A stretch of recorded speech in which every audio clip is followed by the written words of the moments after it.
साहिबान मेहरबान कदरदान, खोलता हूं अपनी कहानियों की दुकान। मैं हूं आपका दोस्त जयेश और आप सुन रहे हैं बुक ऑडियो।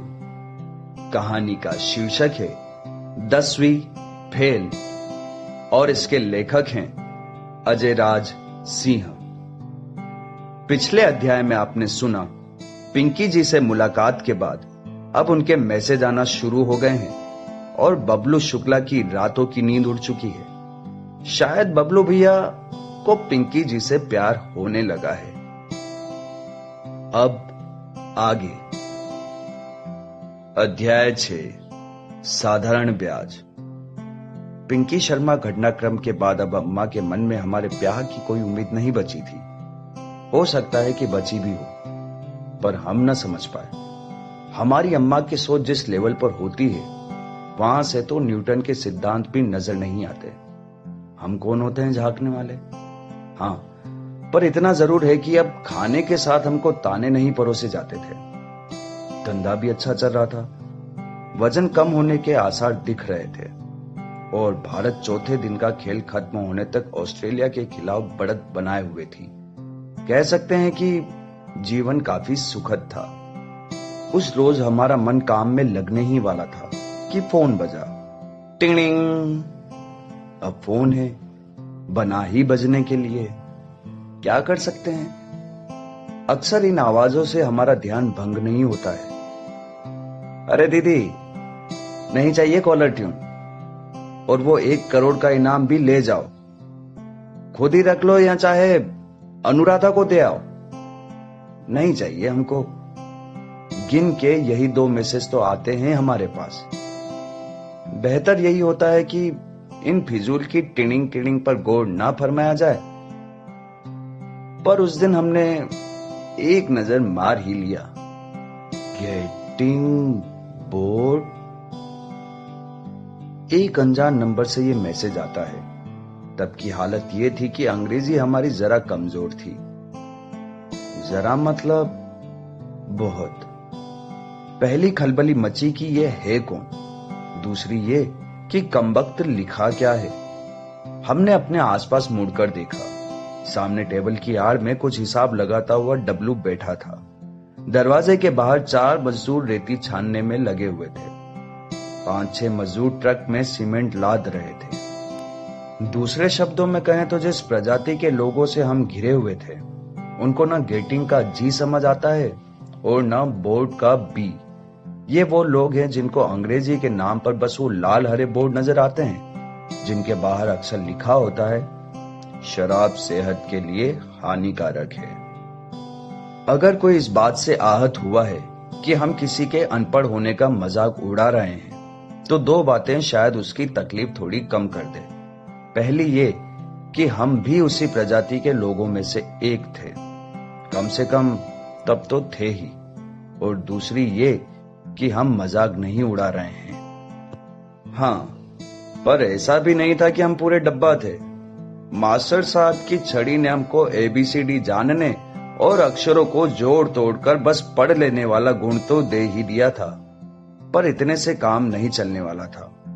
2 मिनट सोचने के बाद हमने फिर अपने आसपास देखा। न माहौल में कोई परिवर्तन हुआ और न ही वहां मौजूद लोगों में। इतने में हुआ ये कि फोन फिर से बजा। टिडिंग। नंबर वही था, पर मैसेज में लिखा था इट्स पिंकी। स्क्रीन देखा तो दिल एक बार के लिए धड़ाम से धड़का और फिर अचानक रुक गया। सांस आई तो धड़कन जरा तेज हो चली थी। राजाओं के जमाने में जब किसी राज्य पर हमला होता था तो राजा महाराजा अपने आसपास के राज्यों से मदद की गुहार लगाते थे। पिंकी जी का मैसेज आया है, हमने लड़खड़ाते शब्दों में डब्लू से कहा। ये राजाओं वाली बात दिल पर न ली जाए, वो तो हमने बस यूं ही कह दिया। हैं? डब्लू चौंक गया। मैसेज पिंकी का? तुमको? अभी? सपना रहे हो काबे? वैसे पड़ोसी राज्य राजनीति के दायरे में रहकर जितना भी हो सकता था मदद जरूर करते थे। क्या लिखा है? कुछ अंग्रेजी में है। हमने कहा, क्या करें? प्रकाश कहाँ है? डब्लू ने तुरंत पूछा। हर कहानी में हर किरदार का एक निश्चित कार्य होता है, चाहे रामायण में नल नील हो या शोले में सांभा। ऐसे ही हमारी आत्मकथा में प्रकाश का अहम रोल है।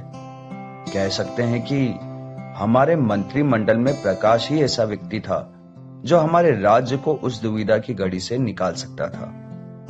लड़का इंजीनियर है, आधा, पर जब साथ में रखा था तब कोई कहां सोच सकता था कि भाई ऐसा काम आएगा। उससे पढ़ाई पूरी हो ना पाई, पर शहर के तौर तरीके जरूर सीख गया है। फर्ज के लिए अंग्रेजी।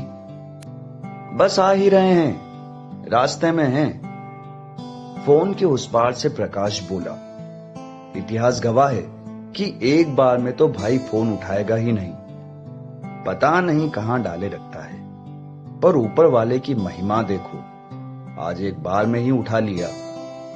तुम्हारी डिक्शनरी कहां रखी है? हमने पूछा। बड़ी अजीब सी चुल मची थी हमारे अंदर, और पता भी था कि हमारे लिए किसी डिक्शनरी का होना न होना एक ही बात है, पर रहा भी तो नहीं जा रहा था। उम्मीद और उत्सुकता का एक साथ होना एक एक पल गुजारने को भारी बना देता है। बस 5 मिनट, पहुंच ही गए, आकर बताते हैं। उधर से फोन रखते हुए प्रकाश बोला। इस बात में कोई दो राय नहीं है कि हमारे देश का हर व्यक्ति किसी ऐसे व्यक्ति को जानता है जिसका 5 मिनट आधा घंटा होता है, कम से कम। या तो इनकी घड़ी अलग चलती है या फिर इनको टाइम का कॉन्सेप्ट समझ नहीं आता। हो सकता है इनके 1 मिनट में 200-300 सेकंड होते हैं, या शायद इनको ये लगता है कि सामने वाले को घड़ी देखना नहीं आता होगा। बड़े अजीब से लोग होते हैं ये। अपने प्रकाश बाबू भी इन्हीं में से एक हैं। अब क्योंकि भाई ने कह दिया था कि 5 मिनट में आ रहे हैं, तो हमको पता था कि अभी देर है।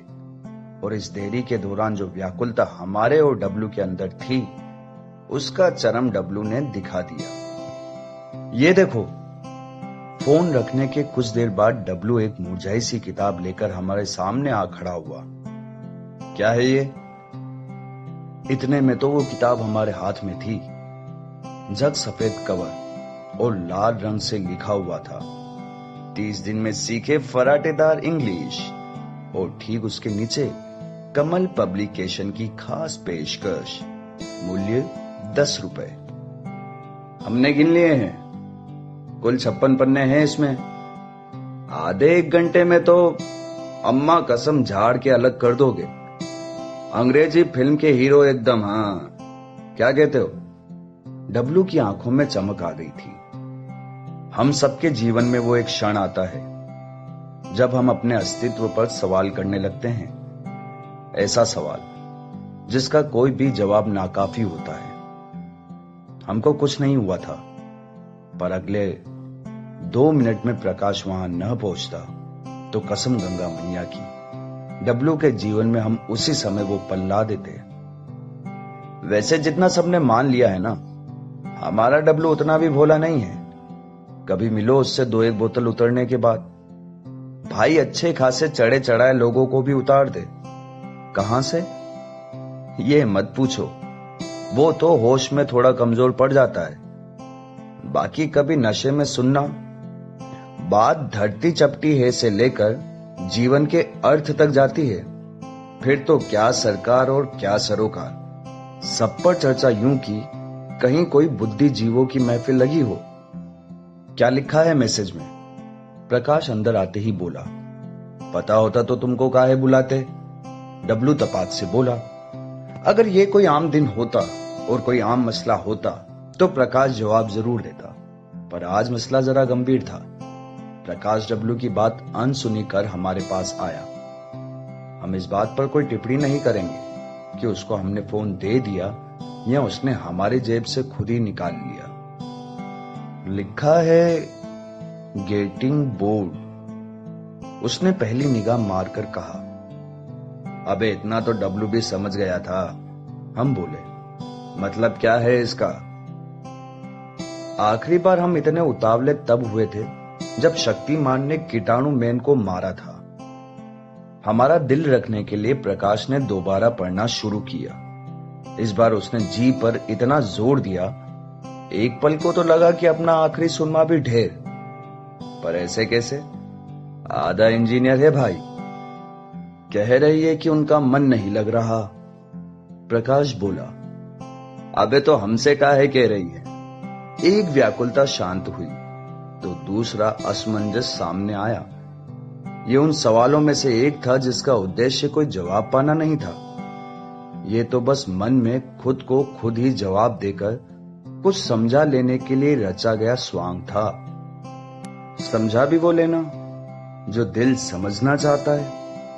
यहां किसी को जानती नहीं होगी, डब्लू ने कहा। अब क्या फर्क पड़ता है काहे कर रही है? विशेषज्ञ प्रकाश ने बड़ी शालीनता से अपनी बात रखी। बह रहा है तो धो लो, कहां आप भी लगे हो फालतू की बकेती में। उधर हम प्रकाश के ज्ञान की गंगा समेट ही रहे थे। इधर भाई ने जवाब भी दे दिया, हम नहीं है ना तुम्हारे पास, बस इसलिए। ये क्या लिख दिया बे?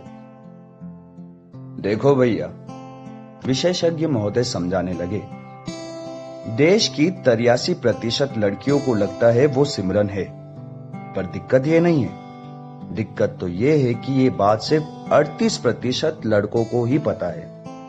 इन 38% लड़कों में से आधे जरूरत पड़ने पर खुद को राज बना लेते हैं तो दुल्हनिया भी ले जाते हैं। बाकी आधे रह जाते हैं आपकी तरह, जिनका कोई कुछ करेगा तो उनकी अम्मा, नहीं तो जय सिया राम। आपकी कहानी में जितना हम समझ पा रहे हैं, यह तो तय है कि गिटार लेकर सरसों के खेत में गाना गाने का वक्त आ गया है, और अगर अब भी कुछ नहीं कर पाए तो बैठे रहना चमत्कार की उम्मीद में। दिल को ऊपर नीचे कर देने वाला भाषण अभी अच्छे से खत्म भी नहीं हुआ था कि हमारा फोन फिर से बजा। टिंग। पिंकी जी का एक और मैसेज आया था। कॉन्फिडेंस लिखा था। ओवर कॉन्फिडेंस, इधर से प्रकाश ने फौरन जवाब लिखा।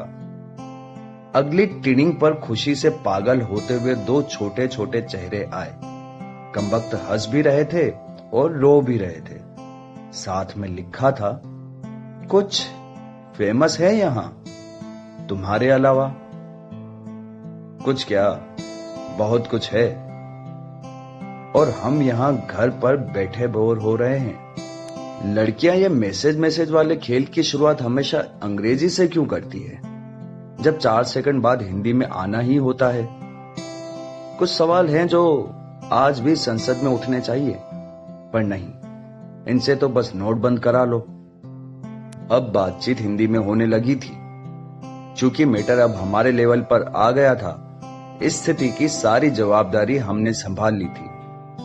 हां, पर मौके की नजाकत को देखते हुए हमने प्रकाश और डब्लू को हिलने भी न दिया। हमने तो अब ध्यान दिया था। सारे मजदूर सब काम छोड़ छाड़ कर हमारा हौसला बढ़ाने में लगे हुए थे। सबके सब झुंड बनाकर हमारे सामने आ बैठे थे। दर्शकों में ऐसा उत्साह तो बस रामलीला में ही देखने को मिलता है। हर एक ट्रेनिंग के बाद पूरे खेमे में खलबली मच जाती। इस बार जाने क्या पैगाम आया होगा। फिर प्रकाश और डब्लू सबको माहौल समझाते। हमारी हर बेहतरीन वापसी के बाद सब फिर मुस्कुराने लगते। ऐसा लग रहा था जैसे हम उनकी ओर से खेल रहे हैं और पूरे गांव की इज्जत दांव पर लगी हुई है। सच कहें तो ये उनसे ज्यादा हमारे लिए नया था। प्रकाश के साथ होने से रह रहकर उठते अंग्रेजी तूफान का सामना करने में किसी तरह की बाधा नहीं आई। और डब्लू, उसका कुछ काम नहीं था, वो तो बस मनोबल बढ़ाने के लिए बैठा था। और भीड़, ये टिनिंग इसी तरह सिलसिलेवार तौर पर लगभग आधे घंटे तक चला। क्या पता मोहतरमा की बोरियत खत्म हुई या नहीं, क्या फर्क पड़ता है। पर अगले दिन शाम 6 बजे मिलने का प्रोग्राम जरूर बन गया। भारत तो वैसे भी पर्वों का देश है, पर जो जश्न का माहौल पूरे गोडाउन में बन गया था, उसकी बात अलग थी। अब किसको बताएं कि अपनी वो रात जो कटी पूरी आशिकों वाली थी। एक करवट इधर तो एक करवट उधर। जीवन में 28 साल कुछ होने के बाद अगर ऐसा कुछ हो तो जो हमको हो रहा था होना लाजमी है। उलझन तो कमबख्त ये थी कि सुबह सुबह बस अम्मा को बताना है या अखबार में ही छपवा दिया जाए। हमको क्या हो गया था हम नहीं जानते। अरे इतने ज्ञानी होते तो अस्पताल न खोल लेते। मौसम तो जैसा बना था, न डर लग रहा था और न हम नरबसा रहे थे। ये तो कोई और ही कीड़ा था।